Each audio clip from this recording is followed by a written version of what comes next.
Pero bueno, ahora cuando Perfecto. ya marque que ahí está grabando, entonces sí, entonces te damos la palabra, Mauro, para que comiences con la exposición.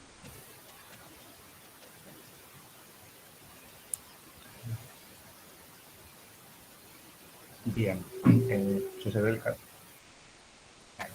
el bueno, bien. Primero que nada, gracias por permitirme estar en este espacio.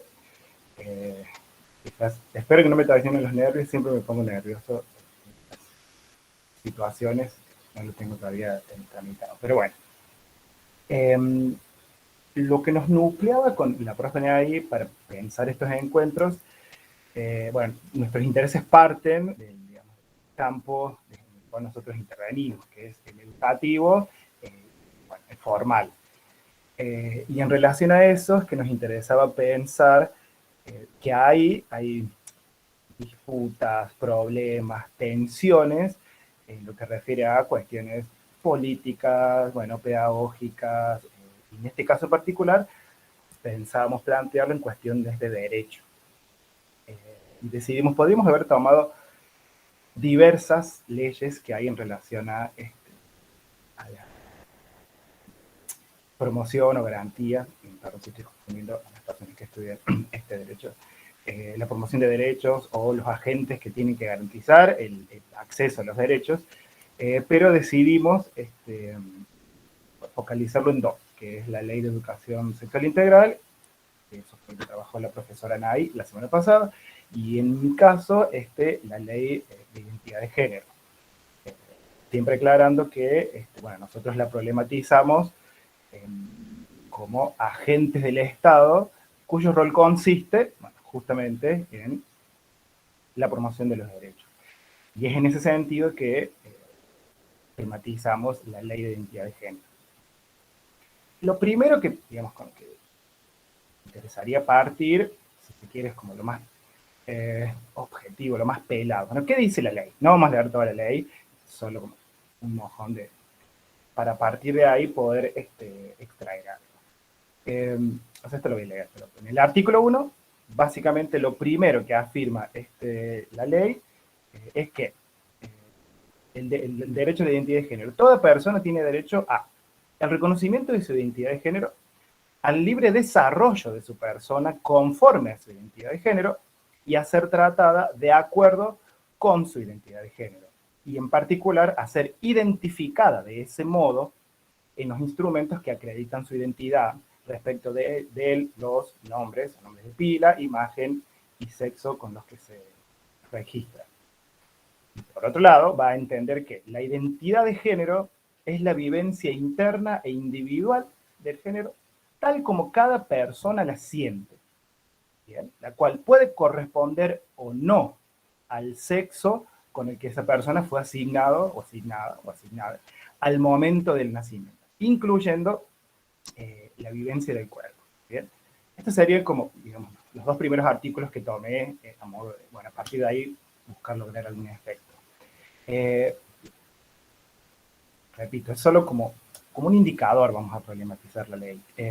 Esta ley fue sancionada, a ver, también lo tengo anotado, en mayo del 2019, pero hay antecedentes, si se quiere, no, en relación a la legislación internacional en lo que refiere a los derechos de personas del colectivo LGBTIQ.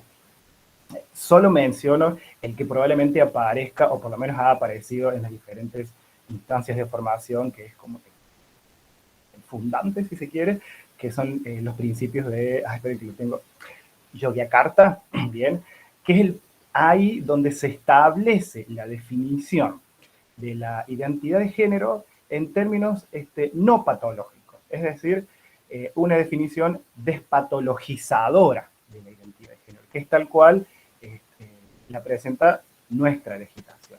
Nuevamente, la vivencia interna e individual del género, tal como cada persona la siente. En este sentido, nos corresponde a todos. Todos tenemos, todas y todos, una vivencia individual del género. Sin embargo, esta definición, lo que apunta, repito, es a dar a la identidad de género una definición que no esté basada en un diagnóstico. Eso, digamos, como primera aproximación.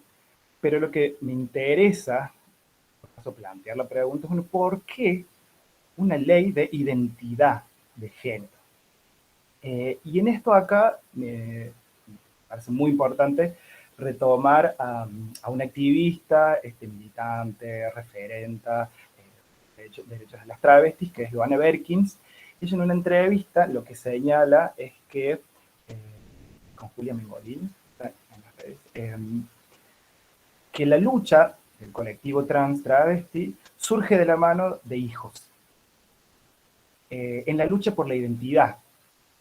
Justamente en las instancias de militancia y de activismo durante, pero fuertemente posterior a la última dictadura militar, es que, digamos, se convierte en un estandarte de derechos humanos el derecho a la identidad. Y eso es lo que marca, o lo que ha marcado de manera muy significativa a los movimientos sociales en nuestro país. Pero me interesa a mí rescatar de ahí que es en la lucha por la identidad que se instala no solo el reclamo por el reconocimiento a la identidad de género, sino que entran ahí en el reclamo por los derechos humanos los derechos sexuales y reproductivos, que no siempre estuvieron asociados como derechos humanos. De hecho, no solo Luana Berkin, sino también Carlos Jauregui, un activista, militante, fallecido, homosexual, fundador de la CHA, de la comunidad homosexual argentina, lo que si buscan las entrevistas cuentan que en los primeros momentos posteriores a la dictadura, sobre todo finales de la década de los 80 y principios de los 90, cuando se sumaban a las marchas, no siempre eran bien recibidos, como dicen las trabas o los putos, porque no había una construcción de la sexualidad o la reproducción significadas desde los derechos humanos, sino que también implicó una militancia para instalar dentro de los movimientos sociales que luchan por los derechos humanos, la sexualidad como un derecho humano. Y es ahí que uno puede, de vuelta, perdón si retomo a lo mejor mucho o poco de lo que dijo la profe Nay la clase pasada, al pensar en la ley de identidad de género o la ley de educación sexual integral, lo que hay por detrás en realidad es toda una historia de luchas sociales, pero que no se acaban en la promulgación de una ley. Sí, es justamente muy importante porque es producto de una conquista. Bien, repito, a ver si a lo mejor me quedan modos de colegio de nivel medio, pero lo que me interesa rescatar es que la identidad sexual se inscribe dentro de las luchas, bueno, por la identidad. Y es ahí que uno podría poner, pero ¿por qué ese reconocimiento? O sea, sí, esa militancia. Porque justamente a lo que vendría a dar cuenta, pues ya estoy poniendo de mi parte, es que en lo que refiere al acceso a los derechos, no todos los sujetos están en las mismas condiciones respecto a su ciudadanía. Es decir, no todas o todos estamos pudiendo acceder a los mismos derechos. A algunos, o algunas, o algunos, les ocurre, les acontece, les pasa que tienen obstáculos extras para acceder a la salud o a la educación. Y en ese sentido, a lo que apunta, por ejemplo, no solo la ley de identidad de género, es a desmontar o a tratar de desbloquear esos obstáculos que históricamente han impedido que el colectivo trans travesti haya podido ejercer la ciudadanía. Y en esto vuelvo a citar a Luana Berkin, me parece muy importante mencionar las referentas travestis, que además fueron quienes redactaron la ley.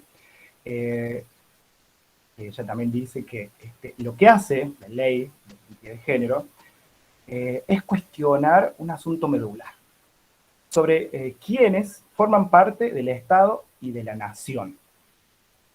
Justamente pensemos que en en los reclamos por el derecho a la identidad, las personas de la comunidad trans, travesti, binarios o cualquier persona no reconocida en su identidad por la ley, no pueden ejercer sus derechos.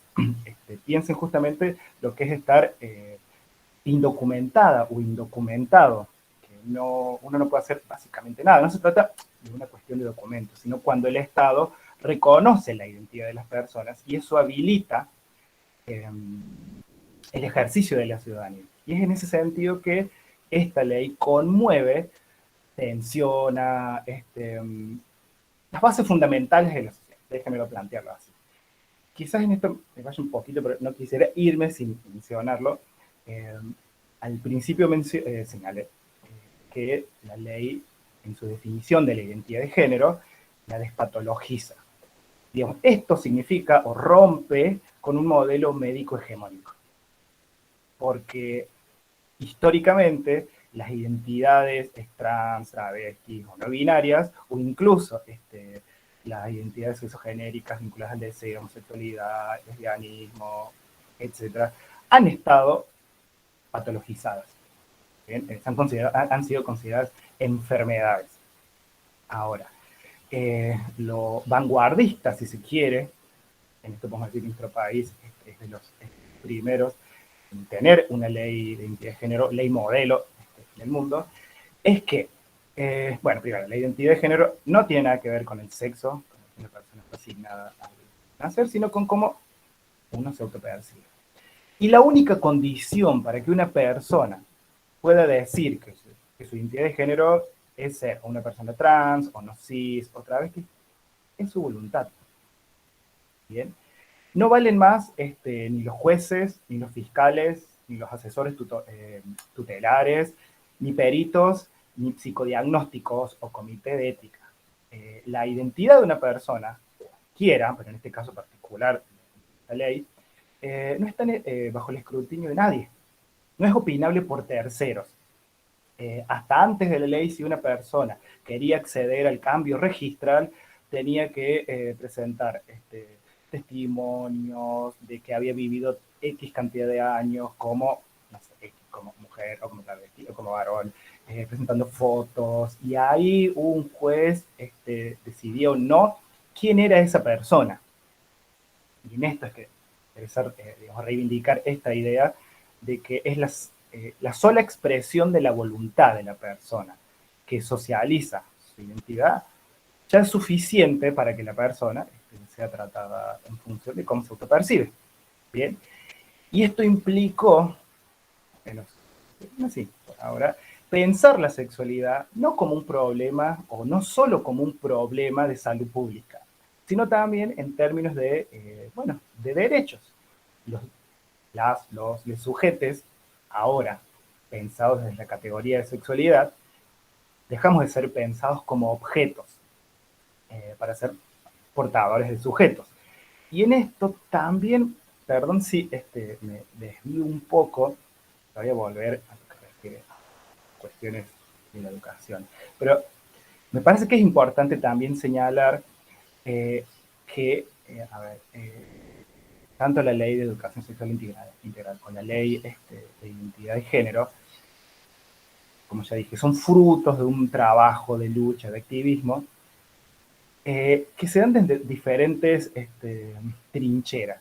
Porque, a ver, si alguien tiene muchas ganas, busque desde el 2002 hasta mediados del 2015 las leyes que se aprobaron, se sancionaron en relación a salud reproductiva, derechos sexuales, ley de técnicas de reproducción artificial, etcétera.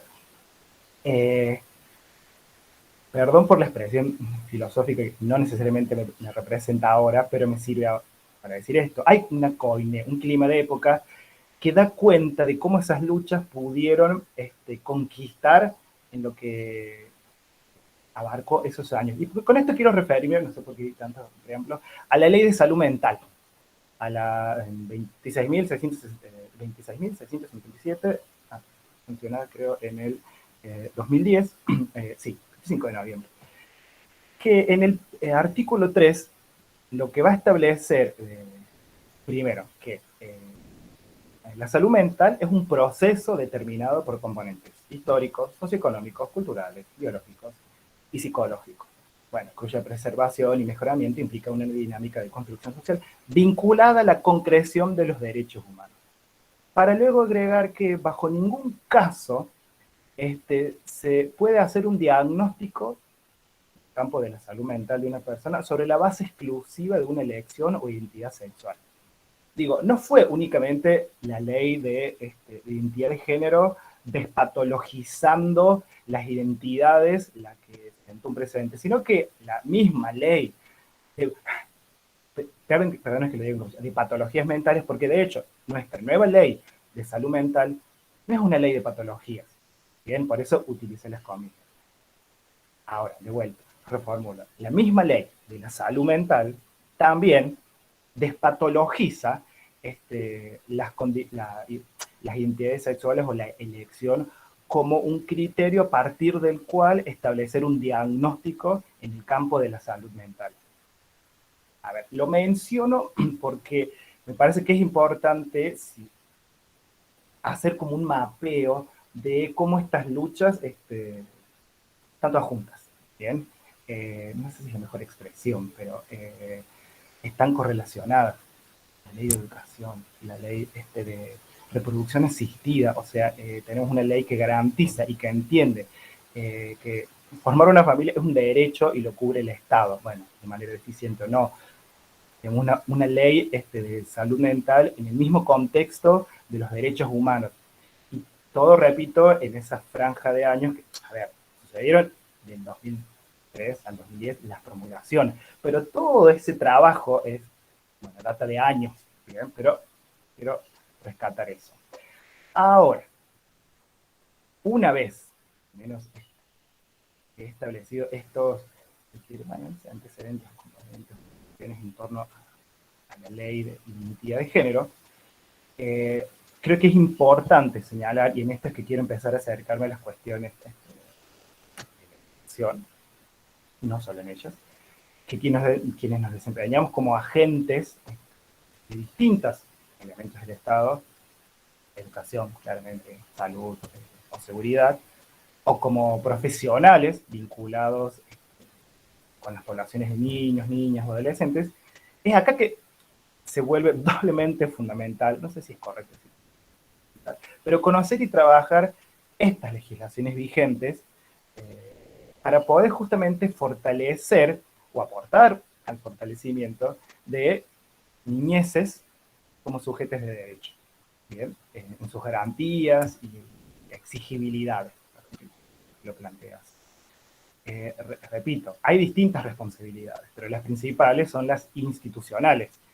Y es ahí en la que se pone en juego el rol que nos toca a cada uno, desde nuestros lugares, desde nuestras diferentes instituciones, desde las cuales nos corresponde garantizar esos derechos reconocidos.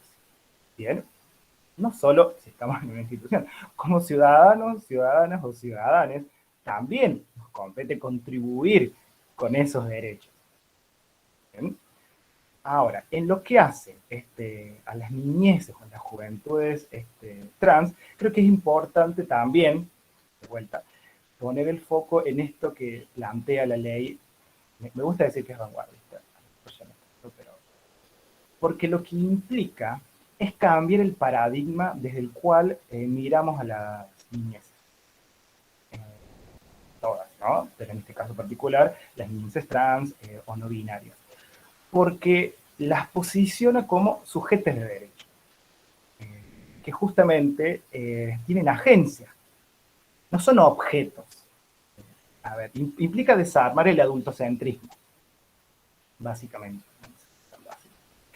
Porque, bueno, justamente implica que las pequeñas personitas son sujetos, ¿no?, de derecho y tienen capacidad para ejercerlo. Creo que la expresión técnica, me corregirán los abogados, creo que es capacidad progresiva, son sujetos titulares, son personas activas en el derecho con capacidad de ejercerlo. ¿Bien? Y es ahí que es importante señalar, de vuelta, que la ley nuestra contempla a las identidades trans en todas sus generaciones, juventudes o las niñeces, y les reconoce los mismos derechos independientemente de su edad. En algunos casos sí se dispondrá de algún otro requisito, pero la ley de identidad de género posiciona como titular de ese derecho a la persona que expresa esa vivencia en relación al género. Entonces, la ley no necesita, perdón, ni siquiera la adhesión de las provincias, por ejemplo, sino que es de orden público. Y no invita a las provincias a adherir. Pienso en relación a las diferentes dificultades con que se suelen topar algunas personas al momento de acceder al cambio registral, si las personas son menores no cuentan con el asentimiento de los tutores. A ver, volviendo a esto. Lo primero que reconoce la ley es que es la persona titular que cuando expresa su identidad, nace en el resto el deber de respetar esa identidad y de no discriminar esa vivencia. Bien, repito, basta con la socialización, que la persona socialice su identidad de género para que nazca en quienes estamos frente a esa persona el deber de respetar. Y acá quiero volver a lo que había señalado al principio en relación a uno de los artículos que plantea el derecho al libre desarrollo personal. A ver, de conforme con el derecho de toda persona a desarrollarse en su vida conforme a su identidad de género, de la misma manera tiene que poder acceder a la salud. Y esto es importante. Porque cuando se refiere al libre desarrollo personal, la ley supone el acceso a la salud como un derecho y no como una obligación. Y esto apunta particularmente a las prestaciones que están cubiertas por la salud pública o privada en el plan médico obligatorio, ya sea tratamiento de hormonas o intervenciones quirúrgicas. Las personas pueden acceder como derecho, pero no están obligadas a someterse a nada de eso. Por eso recalco esta idea de que es el acceso a la salud en este aspecto particular es un derecho y no una obligación.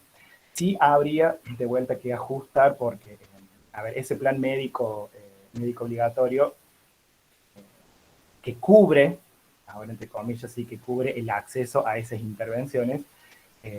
La última vez que registré, que creo que fue en el 2019, no había sido actualizado desde el 2015. Bueno, y eso pone barreras a las personas que quieran acceder a esos tratamientos o intervenciones porque las mutuales no ponen obstáculos para acceder a eso. Pero lo que me interesa recalcar es que ahora, ampliando un poco más esta idea de salud, no solo relacionada al acceso a intervenciones, es que en esta idea del libre desarrollo personal se tienen en cuenta los determinantes de la salud.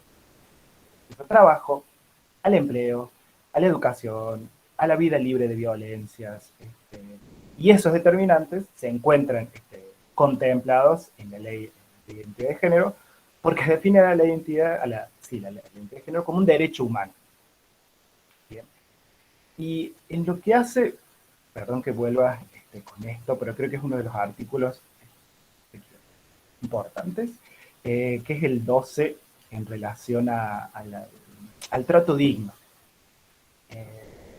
Siempre hago como esta chicana cuando hablo del trato digno porque tenemos una ley nacional que tiene que agregar en su cuerpo un artículo para que tratemos dignamente a las personas, en este caso las personas cuya identidad de género no sé, con el sexo asignado.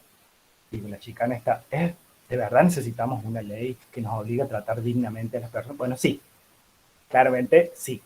Y refiere a que deberá respetarse la identidad de género adoptada por las personas, en especial por niñas, niños y adolescentes que utilicen un nombre de pila distinto al consignado en su documento nacional e identidad. Es decir, al solo requerimiento de esta persona, debemos adoptar en las escuelas, en registros médicos, en formularios de la universidad, en donde sea, en la lista del club de fútbol, el nombre de pila adoptado por esa persona. Bien, y registrar en los documentos con ese nombre con el que la persona se identifica. Creo que esto es, a ver, este artículo en particular lo menciona Luana Berkins para dar cuenta, para dar cuenta de que esta ley fue construida por los destinatarios, por los activistas, porque, digamos, da cuenta de las situaciones a las que se enfrentan en relación a la falta de reconocimiento de esa identidad. Sí, de ese tipo de identidad. Y al respecto, creo que, bueno, en esto es algo que lo anoté, pero me parece importante señalarlo como un plus, ¿no? Después me ayudarán las personas vinculadas al derecho, que el riesgo registral o el riesgo jurídico no es tal, porque el registro que tiene el Estado de nosotros es en relación al DNI, al apellido y a la fecha de nacimiento. Entonces, que una persona decida cambiar su identidad de género, no va a hacer que de repente hackee el sistema y no tenga más deudas porque decidió hacer la transición y cambiar el registro de su nombre a otro género, porque justamente no pasa por ahí el registro de nuestra identidad en el Estado. Y aún así, la persona no está obligada a modificar su DNI. Y en esto a lo mejor es como más burocrático, pero hay una fórmula para nombrar a las personas cuando hay que hacer, no sé, el título del colegio secundario. Si la persona ha decidido, no quiere cambiar todavía su nombre en el DNI, lo que corresponde es poner el nombre autopercibido, el apellido, la inicial de su pronombre, creo que el nombre que la señora nace, y se mantiene el DNI. A ver, eso es como una cuestión, si se quiere, más burocrática, pero creo que es importante tener presente porque a veces uno de los obstáculos que se plantea es estas cuestiones burocráticas de cómo tengo que armar, no sé, la historia clínica, la libreta del colegio. La ley ya lo tiene previsto. Repito, lo que nos identifica es el apellido, que además si quisiésemos también cambiar, el DNI y la huella digital. Digo, me río porque, claro, a lo mejor está novio, pero nunca me pareció de novio, por eso me da risa. Y volviendo a esto, así como trataba de al menos empujarlo, yo no lo hice bien, a que uno pueda hacer un mapeo de las leyes. Cuando se modifica la ley de identidad de género, también se modificó el Código Civil y Comercial. Ahí quizás haya una discrepancia, creo que sería lo correcto, en relación a los requisitos, porque si bien la ley habla de personas mayores de 18 años para presentar el consentimiento en relación a los cambios que debe hacer sobre sí mismo, el Código Civil cambió y plantea que en lo que refiere al cuidado del cuerpo, una persona puede asentir a los 16 años. Una persona consciente por sí sola a partir de los 16, y en ese sentido, bueno, podría encontrar, son como términos muy técnicos, entonces no sé si los manejo bien, una discrepancia entre la ley de identidad de género, pero siempre se interpreta que debe interpretarse, perdón que sea redundante, una ley en función de promover el ejercicio y el acceso a ese derecho. Entonces, ante alguna duda, todo lo que favorezca a la persona, vamos por ahí para la interpretación. Bien. Esperen que hable menos.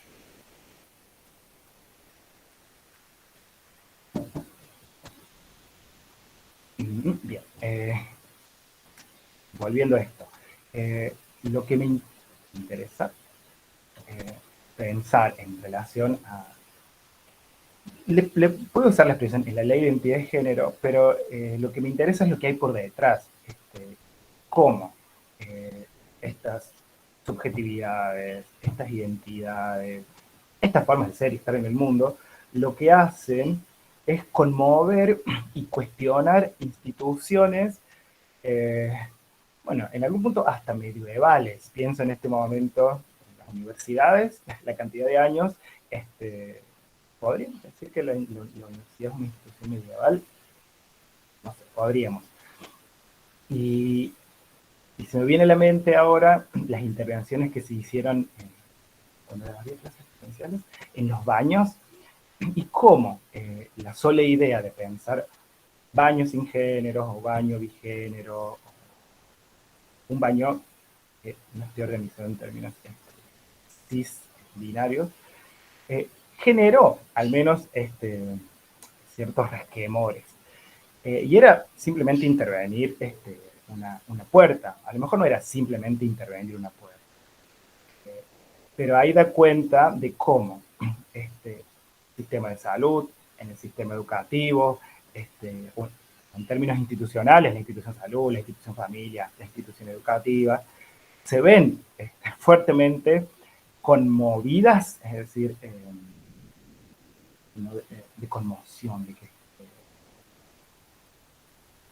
movilizadas a partir de estas formas de ser, de estar en el mundo. Perdón que lo diga así como más abstracta, justo lo estableciendo en esos términos. Y lo que requiere justamente es de transformar esas instituciones, porque justamente es allí donde las mayores responsabilidades están, en las escuelas, en los sistemas de salud, en la seguridad, en cualquier orden del Estado, y corresponde a los efectores, o a las efectoras, no les, de esas instituciones, perdón, ya lo dije al principio, no solo conocer la ley, sino también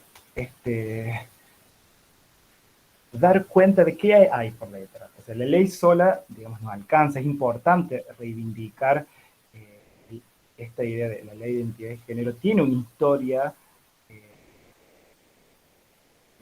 asemella en la historia reciente, digamos, de nuestro país.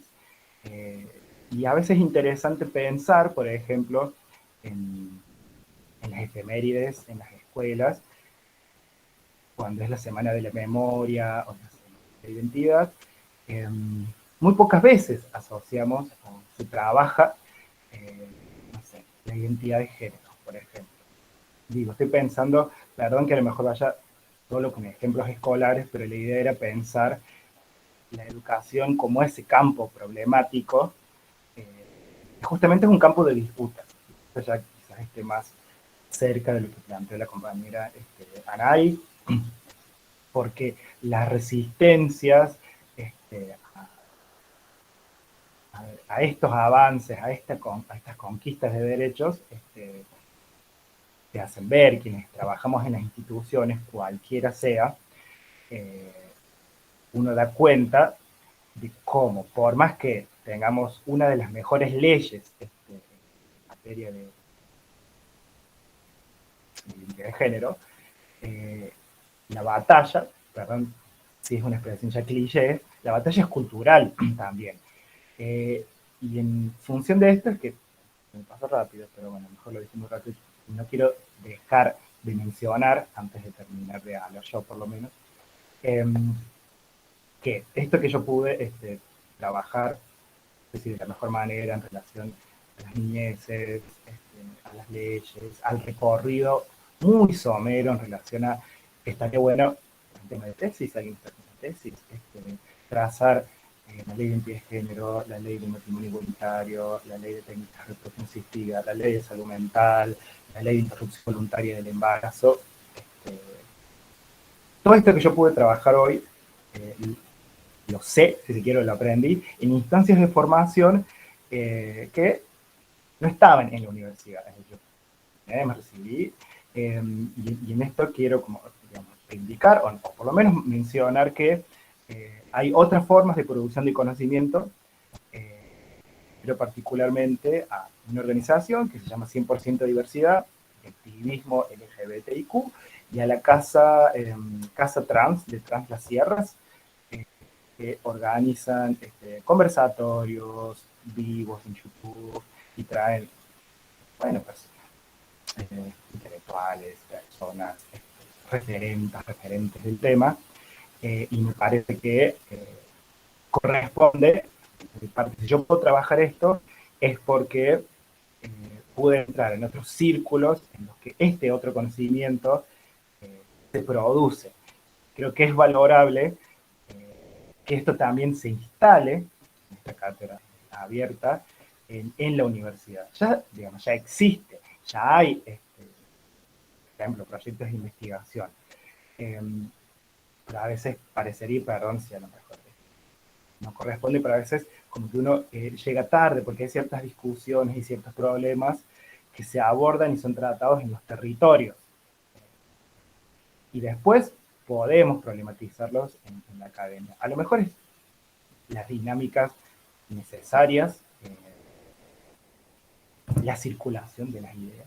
No se trata solo de ideas, pero bueno, no quería dejar de mencionar lo importante de poder habitar otros lugares de producción del conocimiento, pero que a la vez la universidad pública también forme parte de esos otros lugares que van a recontextualizar, repensar estos conocimientos que no siempre estuvieron en la academia. Creo que con eso quería al menos agarrar. La verdad, pensé que iba a tardar más, a lo mejor este es el momento de preguntas, a lo mejor de intervenciones. Mientras tomo agua, si alguien quiere decir algo. Bueno, muchas gracias, Mauro.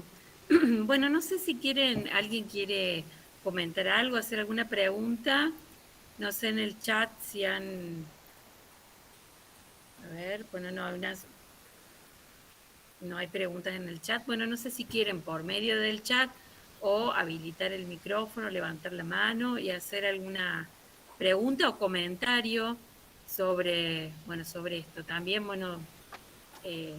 son dos encuentros bajo un mismo tema, así que también podemos retomar algunas cosas que trabajó Anaí y bueno, sacarnos dudas o también comentar experiencias, ¿no?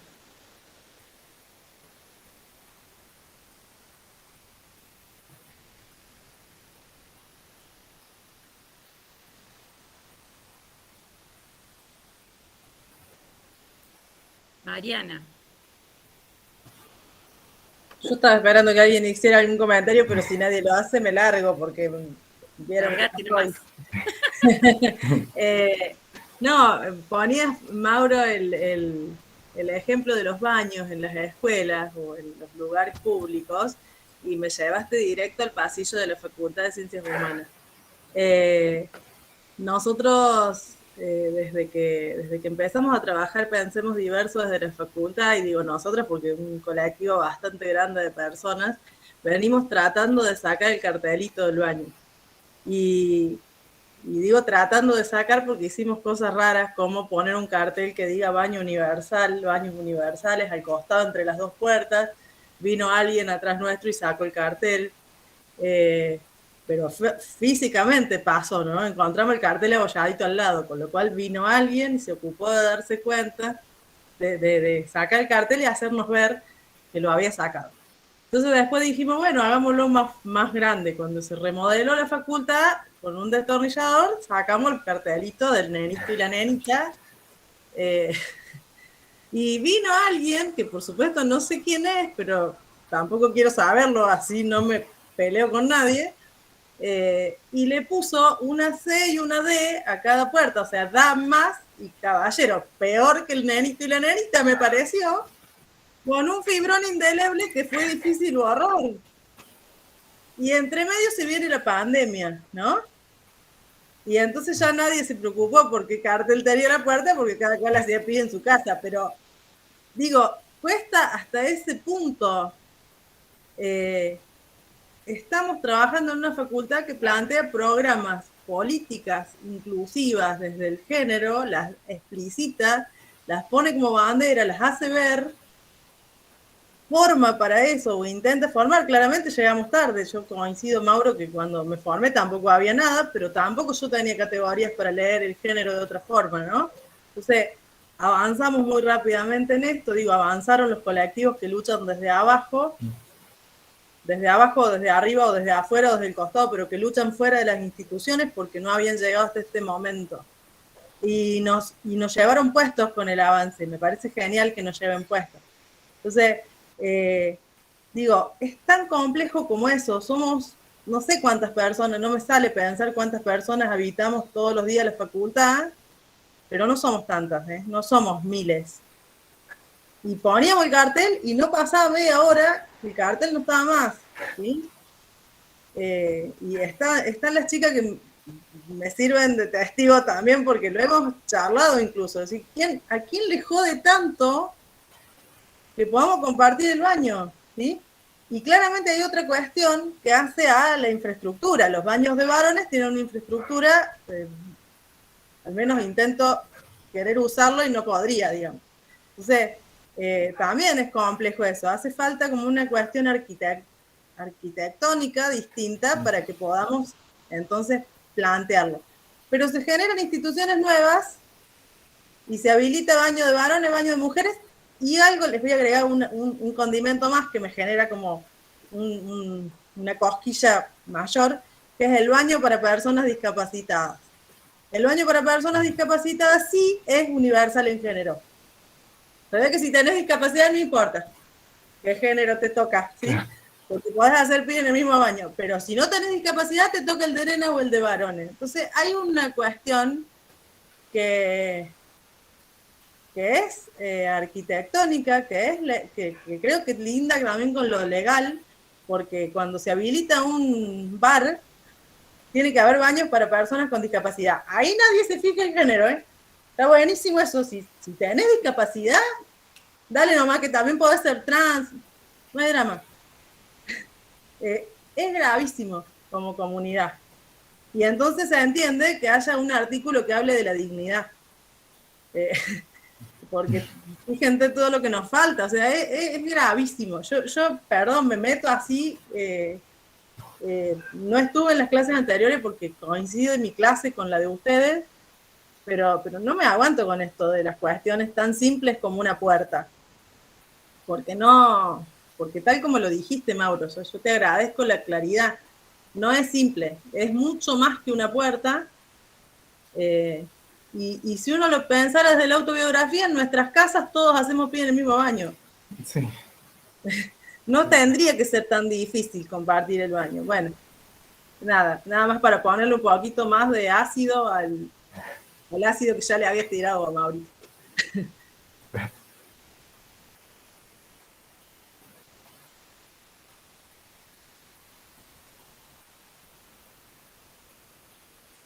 Sí, Maximiliano. Pero por ejemplo en el baño ese, o sea, en mi casa sí, pero en otro lado yo no sé si otra gente es tan cuidadosa como mi familia, por ejemplo.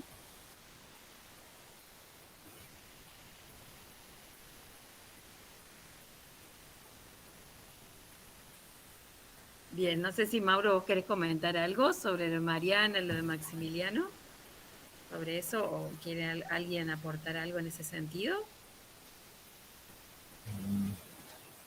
No, o sea, yo a lo mejor sigo orbitando en lo mismo, pero estas cuestiones históricas y legales, que quizás entre nosotros son más o menos moneda corriente, pienso sobre todo en quienes nos dedicamos a la educación. Si bien puede haber contadoras, abogadas, filósofos, creo que lo que nos reúne acá es que formamos parte de la casa de los grandes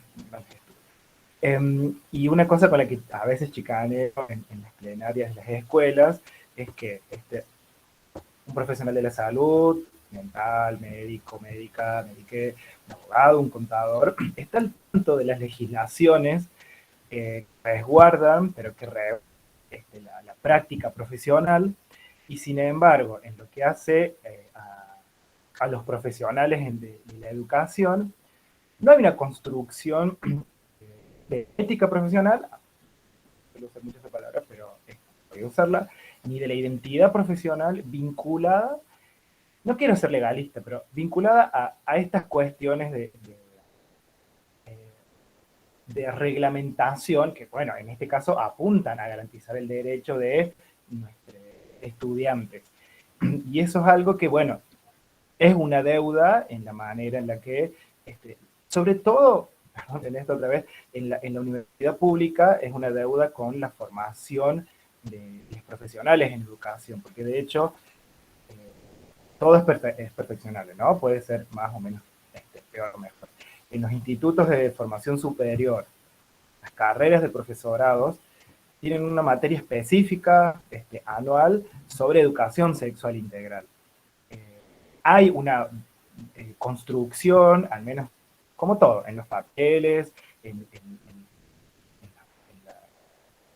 los contenidos a trabajar, que apunta a un profesional de la educación con conocimiento y con perspectiva en estas cuestiones. Y es llamativo, pero linkeándolo con lo de las puertas, bueno, si no estamos dispuestos a aceptar otro cartel en una puerta, se dificulta la construcción de un profesional, sobre todo en la educación. Yo, perdón que, repito, es un universo acotado el mío. Pienso, sobre todo en la Facultad de Ciencias Humanas, porque es donde se forman carreras de profesores, pero bueno, también apunta a licenciados, ingenieros. Digo, la ley de identidad de género no es solo para que la conozcan los educadores, pero digo, como tenemos una responsabilidad extra, lo voy a decir, es escandaloso esa deuda, sobre todo, repito, con esta chicana no le pasaría a un contador, a un contador, no conocer la legislación de su profesión. Pero bueno, es otra cosa que tenía que agregar. Lilian, Sí. querías... Lili, dale. Sí. Sí. Sí, algunas cosas. En cuanto a Maximiliano, me quedó resonando esto de lo cuidadoso. No sé a qué se refiere que en la casa uno es más cuidadoso, no sé cuál es la relación entre la estructura del baño, que tenga capacidad para la diversidad de géneros, con los cuidados. Eso no me quedó claro para preguntarle a Maximiliano. Otra cosa que, bueno, primero gracias, Mauro, gracias por este espacio, por tu claridad y por brindarnos toda esta información tan clara. Bueno, después me pareció muy, muy importante resaltar esto con lo que vos empezaste, de que como agentes del Estado, como trabajadores del Estado, como sujetes que habitamos y pisamos el territorio de lo público, del Estado, y acá todos estamos en esos ámbitos, y hay gente del servicio penitenciario también participando, la responsabilidad que tenemos en preocuparnos en la aplicación, en el reconocimiento, en la promoción de estas leyes, porque no son ni más ni nada menos que la posibilidad de ejercer derechos. Y vos también lo dijiste, estas leyes se vinculan con la identidad. De ahí, haciendo esa genealogía que vos dijiste, bueno, la militancia, la movilización empieza con hijos, con esa exigencia, con ese reclamo al Estado por la recuperación de la historia, de la identidad. Sin identidad no hay posibilidad de derechos. Entonces, bueno, eso me pareció fundamental resaltarlo y decirlo. Y después lo que me pareció también, que vos lo resaltaste, que dijiste algo de la chicana, pero no, me parece que es central, que tiene que ver con esto, estas genealogías o arqueologías, qué sé yo, que es de las estructuras, y bueno, que Mariana lo dijo tan claramente. Es fundamental analizar eso que es tan mínimo, que es tan imperceptible, es tan como los pasillos, como los pabellones, como los cubículos, como los baños, porque eso impacta, al ser tan invisible, se naturaliza tanto, que es lo que más impacta en nuestras subjetividades. Mirá lo que cuenta Mariana, o sea, yo no sabía, estoy espantada con escuchar, espantada, igual que vos, no quisiera saber, no quisiera saber porque me impacta mal. Sí, igual algunas hipótesis tengo, Lilian, pero... Bueno, abramos un proceso de investigación. Bueno, me parece que eso es fundamental porque se trata, por eso me generó duda el comentario Maximiliano, porque se trata de baños que incluyen esta diversidad, ¿no? ¿Por qué? No entiendo la relación entre diversidad sexuales, entre diversas identidades, o autopercepciones, o géneros, siempre en plural, ahora hablar, con los cuidados. O sea, eso no lo entendí, Maximiliano, por ahí me lo podés explicar, porque cuidados, o sea, son todas personas, digamos, los cuidados son los iguales, digamos, con todos los espacios públicos. Sí, yo lo planteo por el lado de la experiencia que he vivido dentro de lo institucional, como en el ámbito público, o por ejemplo en las escuelas. En la escuela privada, gracias a Dios, tenemos distintos baños. Pero en las entidades públicas por ahí no tenemos los espacios. Entonces yo a lo que voy, que siempre las mujeres son más higiénicas que los hombres. A eso me hacía referencia yo. Ajá. Bueno, sí, eso sería otra cuestión por ahí, me parece, a discutir, la cuestión de la higiene, porque eso no tiene que ver con el reconocimiento de la diversidad o de los géneros, de las diferencias de género.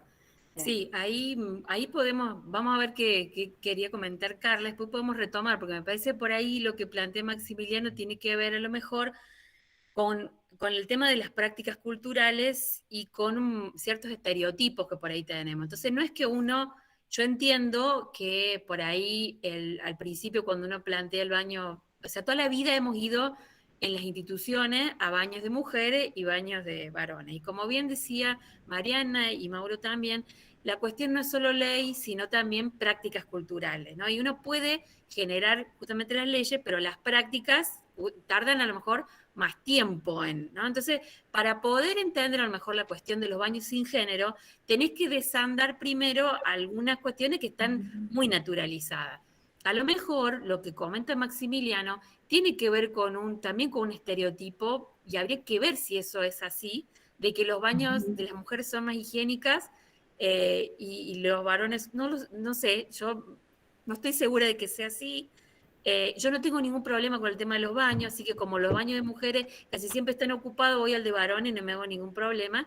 Pero bueno, nada, eso yo no estoy diciendo que haya que hacerlo así de una, porque son cosas que por ahí nos cuesta, porque han sido instaladas así. Yo creo que lo que va al baño sin género, yo recuerdo cuando en la universidad se colocaron los carteles y todo, me llamaron de puntal, me acuerdo, para que hablara sobre eso. Y yo lo que decía, a ver, es que lo que se está manifestando en el cartel Baño sin Género es salir del binarismo. A lo mejor es algo simbólico al principio, es decir, dejemos de pensar que solamente hay varones y mujeres, ¿sí? El segundo paso lo hemos visto también cuando cuando participó Ana Falú, de pensar el tema de cómo se construyen las ciudades, los territorios, los lugares, que, digamos, bueno, eso digamos, expresa una forma de concebir, ¿no?, al género del punto de vista binario. Entonces, bueno, el ejemplo me parece que lo denuncia claramente ahí Mariano cuando dice, en cambio con la discapacidad nadie tiene problema. Entonces, fijémonos, hay otro estereotipo, o sea, otra naturalización con las personas que tienen alguna discapacidad. Bueno, eso para un poco a ver si podemos ordenarnos, que hable Carla y después podemos retomar, a lo mejor Mauro, vos podés retomar alguna cuestión que tenga que ver con los estereotipos, con cómo pensamos algunas cosas, para ver si podemos pues llegar a la parte de la ley. Carla. Bueno, primero, gracias Mauro, muy claro. Bueno, el ejemplo de Mariana también está súper claro. No, mientras te escuchaba pensaba, ahí me robaste la idea, María José, no, pensaba en Ana Falú cuando hablaba, yo pensaba, bueno, la construcción arquitectónica también es un hecho político, digamos, y entonces, bueno, eso explica las construcciones, las distribuciones, ¿no? Bueno, eso no es al azar, digamos, no es azaroso. La otra cuestión es, me pareció interesante, porque la verdad que no lo había pensado nunca así, Mauro, es esta idea de que cuando se trabaja la idea de memoria, verdad y justicia, generalmente los 24 de marzo, no se hace alusión a este tema de la identidad planteado, digamos, de esta forma. O sea, se hace...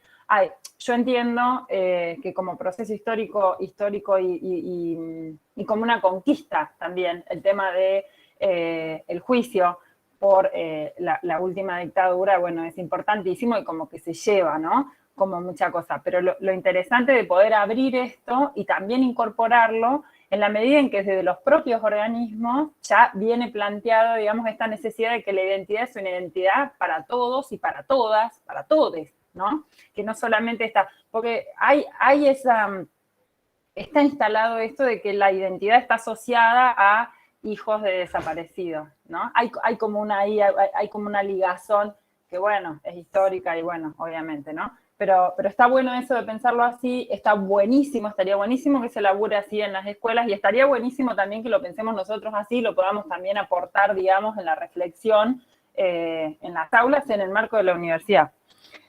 La otra cosa es, a mí me informaron en un momento, porque tuve una situación con una estudiante, que desde la facultad, Mariana, vos por ahí estás más en tema, me pueden corregir, María José, no sé, tenía un estudiante que estaba haciendo un trámite para aparecer en las actas de examen con la identidad según se percibía. Me pareció fantástico. Después dejó mi materia, entonces no sé si finalmente, bueno, a lo mejor aparece después como libre, pero me pareció fantástico que por lo menos en la documentación interna, yo no sé después eso cómo se maneja en términos de ministerio, si con la sanción de esta ley, bueno, después puede impactar debería impactar en el título, pero por lo menos en la documentación interna, de que uno pueda dirigirse a la otra persona de la forma en la que esa persona se percibe. Eso después, si alguien lo sabe, para aclararlo, me pareció a mí que estaba buenísimo. Y la última cosa que la dejo así, si da y si les parece que está relacionado, lo podemos charlar, es esta idea, bueno, vos hablaste mucho del tema de la dignidad, ¿no? Que me parece sumamente importante. Y eso me llevó a pensar al tema de también esto de la muerte digna, que es un tema que vieron que hay una situación con una mujer colombiana que tiene ELA y que ha pedido en realidad pide la eutanasia. Y eso generó, yo he leído algunas cosas porque se la habían otorgado, finalmente se la denegaron y entonces eso está en un proceso, digamos, judicial. Si también algo de esto, del tema de pensar la dignidad también en términos de nuestra identidad, si también supone que podamos avanzar en esa misma línea o no. Vos me dirás, Mauro, si se corre de carril y no lo podríamos relacionar. Nada más, muchas gracias. Qué pregunta, sobre todo la última. Ahora en este momento no lo tengo para nada resuelto. Sí me queda resonando, quizás es muy de eslogan de redes sociales, pero esta idea de que, bueno, la vida es un derecho y no una obligación. Y estaría bueno pensar, ¿no? Bueno, estas ideas que se trabajan toda vida, es una vida digna, y perdón que suene a lo mejor muy individualista o que ponga el acento en las libertades individuales, no quiero decir la palabra que vinculada a eso, vinculada a las libertades, pero me parece que iría por ahí, es por ahí, al menos tratar de repensar, repito, no tengo resuelto a lo mejor por estas cuestiones culturales o de tabú, en el sentido de que no lo podría en este momento expresar como he venido trabajando otras ideas. Sí entiendo en la autodeterminación y la soberanía del cuerpo que tenemos todos sobre nosotros y sobre nuestras vidas. Digamos, desde esa definición, en este momento genérica, sí entiendo que iría por el lado, o esta idea de soberanía de los cuerpos, a pensar esta idea de que la vida es un derecho, la vida digna es un derecho, y la vida no es una obligación. Pero llego hasta ahí porque no me quiero, esto es que he grabado, arriesgar y decir algo como después me van a pasar por encima los movimientos activistas en relación a esto, quiero resistir a archivo y que no me destapen este video y me cancelen dentro de unos años por las dudas que he dicho algo que no tengo en claro, y cuando uno no tiene algunas cosas claras, probablemente se equivoca. Perdón, Carla, si no pude avanzar en el lugar. Bueno, ve que más personas han levantado la mano. Ahora le toca a Mariana, después está Anabel y después Carla. Yo de la última pregunta tampoco voy a decir nada para que no nos encarcelen juntos, Mauro. Pero me parece interesante linkear la dignidad en todos los planos. Y es complejo cuando uno no tiene autonomía del propio cuerpo, porque en los casos de ELA lo que se pierde es la posibilidad del suicidio. Necesitas ayuda para morir. Esa es la complicación, digo. Pero bueno, nos vamos muy a otro tema. No, lo que yo te quería contestar era lo de la cuestión del estudiante y esta duda en relación a los pasos administrativos.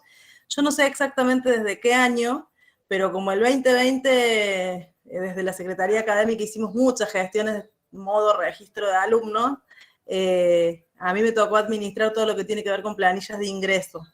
Y cuando los chicos se preinscriben, la preforma de ingreso, la preinscripción que ellos llenan por internet, ya tiene, o tiene, no sé si ya, tiene la categoría de género autoasignado como una categoría a completar. Entonces, si el estudiante cuando está ingresando a la universidad decide informarle a la institución que no es varón-mujer, aunque su documento diga otra cosa, puede acceder puede ofrecer la información en ese momento. Ya está eso en la universidad, nuestra facultad, no sé si toda la universidad, ahí desconozco, pero nuestra facultad tiene en la planilla de preinscripción esa partecita, y eso hace que en las actas de inscripción, de preinscripción y de examen, y en toda la documentación de ese estudiante durante toda su trayectoria, aparezca la forma que Mauro decía, del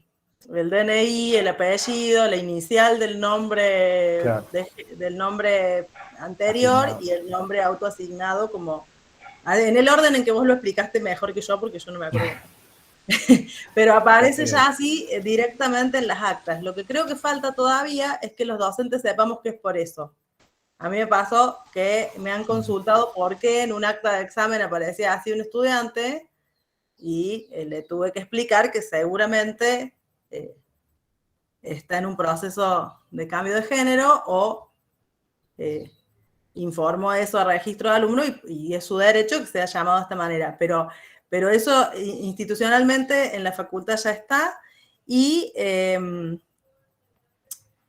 también está la posibilidad de cambiarlo cuando uno está haciendo el proceso y ya ingresó, que debe ser lo que le pasaba a tu estudiante. Porque ese es otro paso, digamos, cuando ingresó no tenía la opción o todavía no estaba en condiciones de decirlo, ese cambio se puede hacer en cualquier momento del proceso.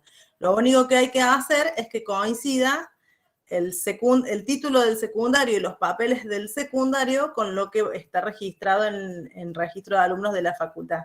Porque si no después, no sé bien cómo es la cosa legal, capaz que Lilian nos ayude un poco, pero después si no coincide eso, es como que se acredita saberes a diferentes personas, digamos. Tiene que coincidir todo. Entonces, cuando uno hace el cambio a mitad camino, tiene que volver hacia atrás con los otros papeles también.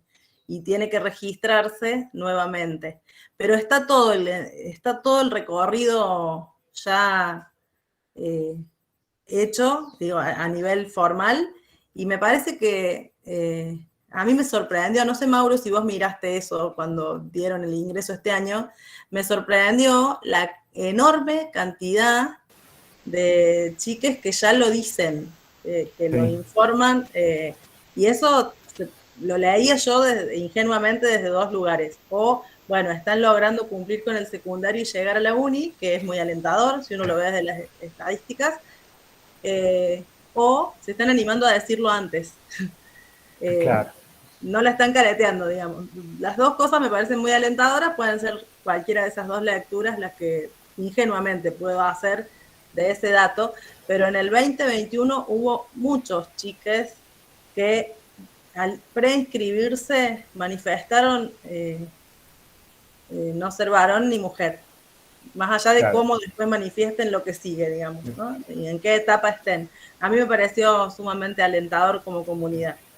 Sí, porque uno a veces piensa que las personas trans otra vez, los 35, los 30, los 20, y no, de vuelta en el colegio primario y secundario, también están siendo nombradas y pueden aparecer, ser dichos y hablarlo y no, o por lo menos corriéndose de esta idea confesional.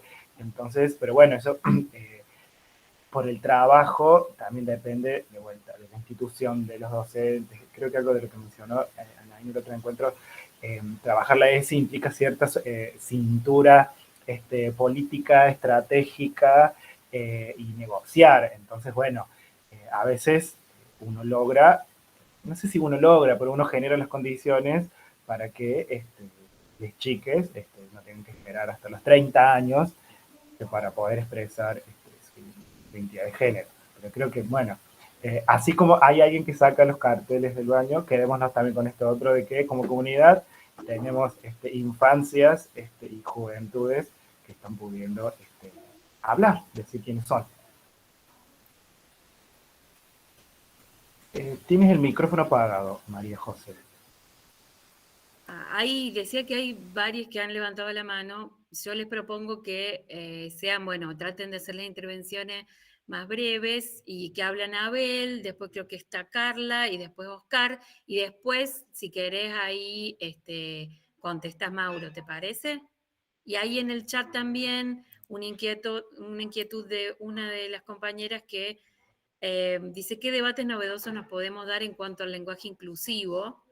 Y Anabela Anabela va a hablar ahora, me parece, ¿o no? Sí. Ahí está, hola. Bien. Entonces, bueno, no leo, así hablas vos directamente, Anabela. Es otra Anabela. Es la otra. Que comentar. Sí, es otra Anabela. Está lleno de Anabelas acá. Bueno. Anabel. Bueno, acá Anabela dice, coincido con la idea de los estereotipos, los baños de mujeres no son necesariamente más higiénicos, existe un estereotipo de lo femenino y las feminidades. Bueno, y pregunta si va a haber grabación. Sí, se va a disponer la grabación. Así que si quieren, ahora sí, quienes estaban con la mano levantada era una Anabel. Después Carla, después Oscar. Bueno, no, en realidad yo lo que quería hacer era un comentario, tratar de ser breve. Me hizo mucho sentido lo que dijiste, Mauro. Yo estoy vinculada a un grupo en el cual trabajamos la interseccionalidad entre género, clase social, etnicidad, en lo que es el derecho a la educación. Y me hizo mucho sentido lo que vos hablaste al principio, ¿no? Esto de que no todos los sujetes pueden acceder a los mismos derechos, ¿no? Y cómo los distintos factores de vulnerabilidad o estos determinantes de lo que vos hablabas tienen que ver con que la ley de identidad de género también, ¿no? Forma parte como de esta trama, de que se pueda llevar eso adelante depende de un montón también de otros determinantes, como vos lo dijiste. Y pensaba, por ejemplo, en el caso Tehuel, ¿no? En donde la identidad de género se une a la pobreza, ¿no? A la exposición a un Estado que no puede garantizar el trabajo o los cupos para estas personas, ¿no? Pertenecientes a disidencias en las cuales todavía no pueden estar plenamente incluidos, ¿no? Como ciudadanos, y me parece que bueno, que ahí también creo que, o por lo menos lo que nosotros tratamos de vernos es siempre este rol del Estado nosotros trabajamos estas cuestiones desde teorías decoloniales, ¿no? Y cómo hay una grilla que sigue operando y una dificultad de ver lo que es un sujeto por fuera, de todavía eso, ¿no? Que es un hombre, un macho blanco, heterosexual, burgués, una mujer, lo mismo, ¿no? Una hembra blanca, y que todo lo que está en la interseccionalidad con otros factores se pierde, ¿no? Y pasa a estar invisibilizado. Y pienso no tiro esta cuestión también como para pensarlas, porque creo que son estos lugares en donde, todos los que estamos acá estamos con intereses o trabajando temáticas similares, en cuál es nuestro lugar, ¿no? Dentro de la academia, en el sentido de que de construir comunidad, ¿no? De que no sea solamente un avance sobre derechos individuales como la identidad de género, o el derechos reproductivos, digo, sino a construir una comunidad y cuál es nuestro papel como investigadores o como generadores de conocimiento para con esos grupos sociales, ¿no? Que no pueden tener visibilidad, ¿no? Y lo pienso incluso desde algunas lógicas disciplinares, ¿no? En donde ha sido más un avalar, digamos, esa invisibilización o patologizar esas identidades que exponerlas, ¿no? Y no sé, vuelvo a este debate que había de los baños, ¿no? Es como esta cuestión de, bueno, más allá de los derechos individuales, cómo creamos comunidades en defensa, ¿no? de esos derechos que al final son de todos, digo, no es que son de unos grupos o de otros, sino que en la medida que otros son más libres, también somos más libres todos, ¿no? Pero bueno, no quiero irme de tema, pero eso, y gracias, Mauro, porque me hizo mucho sentido todo esto que dijiste, y lo traigo también para incorporarlo. Bien, gracias, Anabela. Carla, ¿querés tomar la palabra? Gracias. Hola, buenas tardes. ¿Me escuchan bien? ¿Se escucha? Sí, Bien, Carla, se escucha perfecto. Sí, sí. Bueno, gracias María José y Mauro por el espacio. Voy a ser breve. Primero, recalcar la necesidad del debate, ¿no? Que tanto nos falta como sociedad en estos comentarios que hemos ido escuchando. Vemos que nos falta mucho para construir y seguir deconstruyéndonos, ¿no? Y me acordaba también en la clase pasada que hablaban ahí esto de la ley de talles, y siguiendo en relación con las estructuras edilicias, ¿no? La disposición de las aulas, que no solo para un sexo que no es el mismo que el mío, o porque es trans, sino mismo para una mujer embarazada. Yo creo que no entra en los bancos, por ejemplo, del anfiteatro. Eso por un lado. Y recordaba también una experiencia que cuando iba al secundario, el colegio no nos dejaba utilizar pantalones largos, así sea en invierno. Sí o sí teníamos que ir con la pollera, lo cual no entiendo cuál era el sentido, ¿no? Y que falta mucho, y hoy veía en las noticias esto del chico que fue con pollera, como que nos falta mucho esto, y por último, de resistencia y de seguir construyendo como sociedad en todos los espacios que ocupemos, ¿no? Ya sea como profesionales del derecho, como docentes, en todos los espacios que ocupemos, porque es muy lindo todo el andamiaje legal, ¿no? Las normas que hemos obtenido con mucha lucha y resistencia y demás, pero nos falta tanto acompañar, ¿no? Desde la política, desde la institución, desde el Estado y fundamentalmente como sociedad. Nos falta mucho, creo. Así que bueno, muchas gracias. Gracias, Carla. Hola, ¿qué tal? Respecto a lo que Carla está nombrando, yo recuerdo que cuando yo iba al colegio pasaba algo similar en las clases de educación física. Nosotras no podíamos utilizar pantalones cortos porque se nos veían las piernas, y los hombres también iban a a educación física y podían llegar a mirarnos. Entonces estaba prohibido utilizar pantalón cortos o calzas. Así es, y yo creo que Mauro tiene una colección de ejemplos para compartir y que hemos trabajado alrededor de. Por eso hace falta ESI en la escuela. Bueno, gracias Carla, bueno, gracias Abril. Oscar. Griselda en realidad. Sí. Griselda. Ahí está. ¿Sí se escucha? ¿Está el micrófono abierto? Bueno, primero realmente agradecer estos espacios, agradecer esta cuestión de poder trabajar sobre todo la ley de identidad de género, empezar a conocerla. La verdad que yo no la conozco demasiado y la necesito conocer. Igual que sé y estoy profundizando sobre la ley de educación sexual integral, porque en realidad mi preocupación y mi área que me preocupa y me apasiona es el grave problema de los abusos sexuales contra nuestras infancias, sobre todo los abusos sexuales intrafamiliares. Entonces, poder profundizar, trabajar, investigar sobre esa problemática, sí o sí necesito complementar con diferentes leyes o normativas, y entre ellas, y muy especialmente lo que ustedes están planteando, ¿no? Quería compartir eso, quería también, creo que soy una convencida que como futuros profesionales, como educadores en los diferentes espacios de educación formal y popular, necesitamos realmente de intervenciones totalmente responsables. Y para eso necesitamos de una capacitación continua, de un continuo de conocimiento, de una humildad, de como en este momento decir, siento que cada día me falta más. Entonces están buenos estos espacios para enriquecernos entre todos.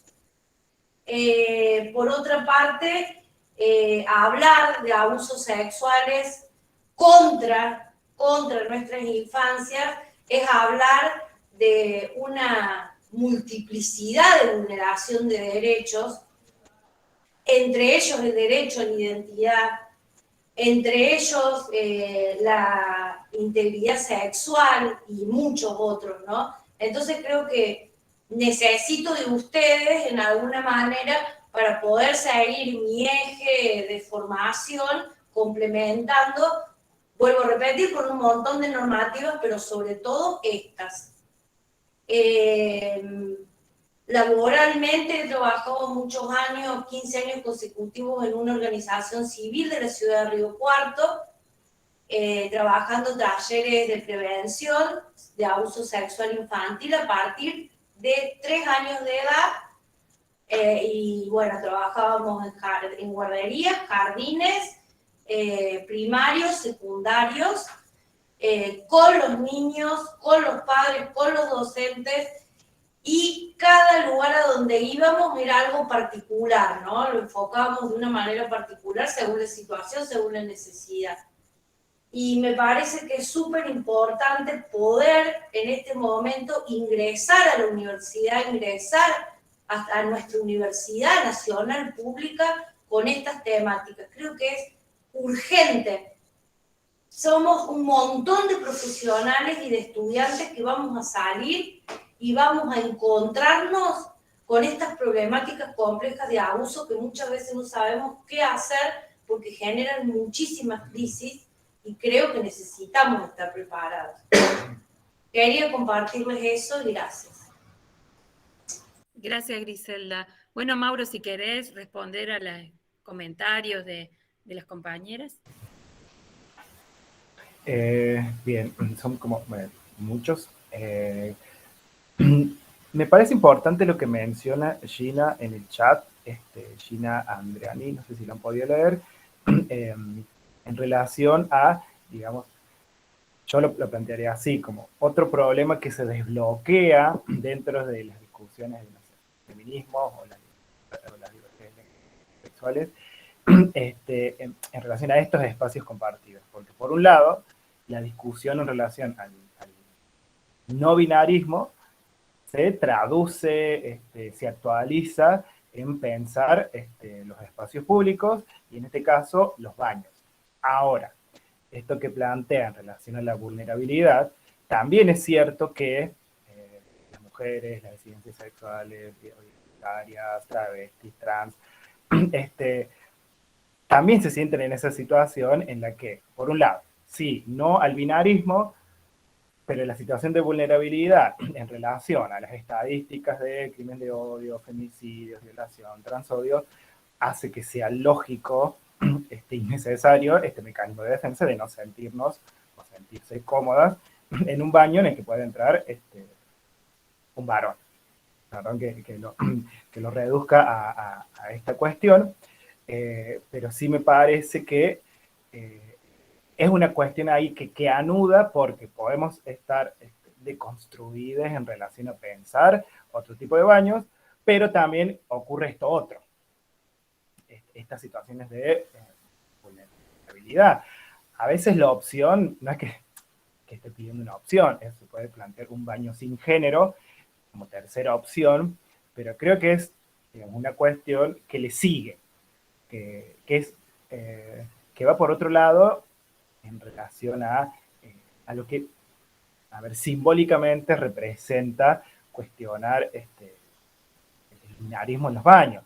Y creo que también sería importante, al menos para pensar esta idea de que es verdad que llegamos tarde, es verdad que faltan mucho, pero esto que sé que lo plantea la profe ahí, no sé si lo dijo en el encuentro pasado, pero que hay temporalidades superpuestas.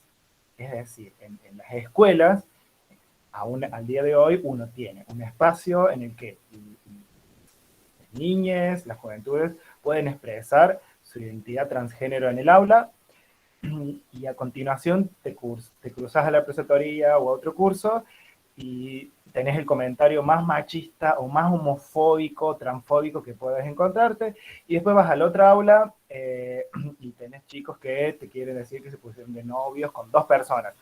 Digo, creo que, y pensando de vuelta, esto en los baños, son temporalidades superpuestas, esta cuestión de criticar, y ahora cuestionar el binarismo en relación a los baños, está superpuesta con las violencias que padecen las mujeres, las disidencias, las travestis, las personas trans. Entonces, una cosa no quita la otra, sino que hace justamente que sea muy complejo, y que en eso es donde hay, bueno, cómo se transita, con qué cintura estratégica o no, se le da respuesta a eso, y esto en ese sentido no es algo que se plantea en ningún momento, pero es cómo dar cuenta de la situacionalidad, del anclaje concreto, de cada problemática que se presenta en relación a estos temas. No sé, una anécdota corta, perdón que con esta anécdota, hasta el 2018, en la fiesta del Día del Estudiante, en uno de los colegios donde trabajaba, se seguía haciendo el marimacho y el mariposón. Y bien, de un día para otro, bueno, una profe dijo, che, la verdad que no da, pero otro profe lo prohibió.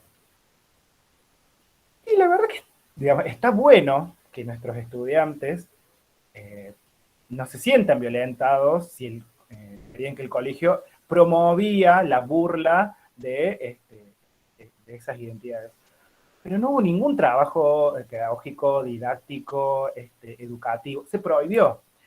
La verdad no sé cuál es la mejor de las soluciones. En ese sentido que es complejo y está superpuesto, siempre hay un mejor de los mundos posibles. Pero cuando hay que abordar estas cuestiones, es un cliché, pero la complejidad hace que, digamos, que sea muy difícil dar una aproximación universalista. Sino que más bien lo que nos obliga es, bueno, abordar específicamente, bueno, en qué situaciones uno puede tener un baño sin género. No sé, a veces hasta en situaciones irrisorias. Me acuerdo un barrio y cuarto que quería habilitarse y tenía un solo baño. Y le puso bar sin género, pero era porque ediliciamente no tenía otro baño. Nada más, no es que eran súper deconstruidas las personas que estaban apostando a ese negocio. Pero pasó, y pasó así. Digo, para no anular, porque no hay síntesis, no hay tesis y antítesis, y luego una síntesis perfecta. El problema de los baños por ejemplo, es un indicador que nos enfrenta a esto, digamos, cómo lidiar para que personas que se autoperciben mujeres puedan ir al baño de mujeres y personas que se autoperciben al baño de varones, pero sin vulnerarlas en el proceso. Bueno, no sé, yo solo soy profesor. A las personas que les toque realizar esto, les queda a ella, me tocará otra cosa. Digo, pensando también en lo que decía la compañera, de que los desafíos quizás a veces nos desbordan, perdón, y en esto sí, para ver si puedo bastante, la clave está en construir comunidades, con el territorio, con la academia, con quien se pueda, para sostener esos derechos. Yo no visibilizo otras salidas si no es por ahí. Fin de la intervención. Bien, no sé si alguien más quiere comentar alguna otra cosa. Sí, Emma. Yo, José, no, rescatar algo que dijo Mauro respecto de que él se había tenido que formar, digamos, fuera de la universidad, ¿no? Y bueno, pensaba en esto, ¿no? Cómo cuesta validar científicamente los saberes en los territorios, ¿no? Y bueno, y qué generoso de parte de él en realidad formarse en otros lados, en el territorio, en las afueras y venir a la institución como la universidad a compartir todo eso que sabe. Y bueno, eso me hace como un poquito de ruido y quería compartirlo con ustedes y que me comenten ustedes qué percepción tienen de eso. Perdón, a mí justo se me cortó cuando estabas diciendo algo del territorio y no alcancé a escuchar. No, decía que con respecto a tu comentario que vos habías, que te habías estado formando, digamos, fuera de la universidad, en el territorio, digamos, y cómo cuesta validar ese saber popular, así como también, no sé, de las mujeres rurales, porque también escuché otras versiones de esos saberes, digamos, populares, y cómo cuesta validar que es un saber genuino, a lo mejor no científico, pero cuesta mucho validar esos saberes, ¿no? En instituciones como en este caso la universidad, y que te agradecía tu generosidad de venir a compartirla con nosotras. Bueno, gracias por las gracias, siempre me da cierto poder que no es falso, pero no, claro. Sí identifico que es un problema real la legitimidad de la que carecen estos saberes, estas experiencias. Supongo que, digamos, es un problema porque, digamos, la legitimidad académica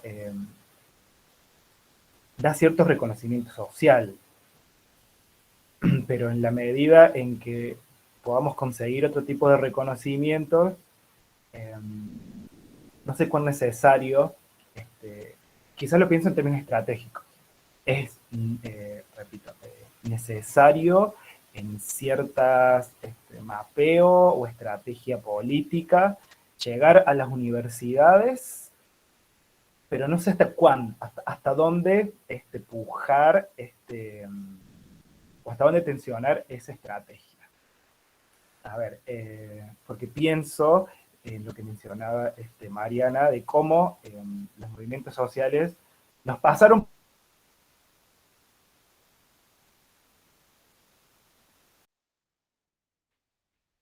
Se nos congeló Mauro. Se nos congeló. A ver, le escribo un mensaje. Y eso que hace calor sí. Se congeló. Ah, está. Sí, Está. Bueno. Por las dudas apago la cámara por Dale. si por alguna razón, bien, no sé dónde quedé, pero lo que me generaba, bueno, hasta dónde va a ser estratégico apuntar a la academia, y había retomado lo que dijo Mariana de cómo los movimientos sociales nos pasaron por arriba, y en algunas ocasiones, no en todas, somos nosotros quienes estamos tratando de legitimarnos a nosotros mismos en función de esos saberes que se nos escapan. entiendo de vuelta, perdón que sea como redundante en estas imágenes de la tensión, porque este encuentro yo lo pienso como una instancia en la que también la universidad está pagando una deuda. Digo, como es el lugar de la academia. Tenemos los comedores, las escuelas, los territorios donde se organiza la gente, y quienes, bueno, es quizás más de lo mismo, quienes no estamos llegando, porque también pertenezco a la academia, somos nosotros, los intelectuales. Si valoro en este momento la necesidad de estos espacios es porque resultan potentes para estas luchas.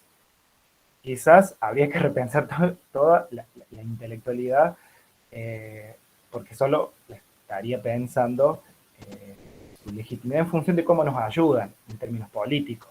No sé cuánto valorarla en sí misma, pero no tengo más que preguntas en este momento. ¿Es necesario el reconocimiento? Sí, en términos sociales, en términos políticos.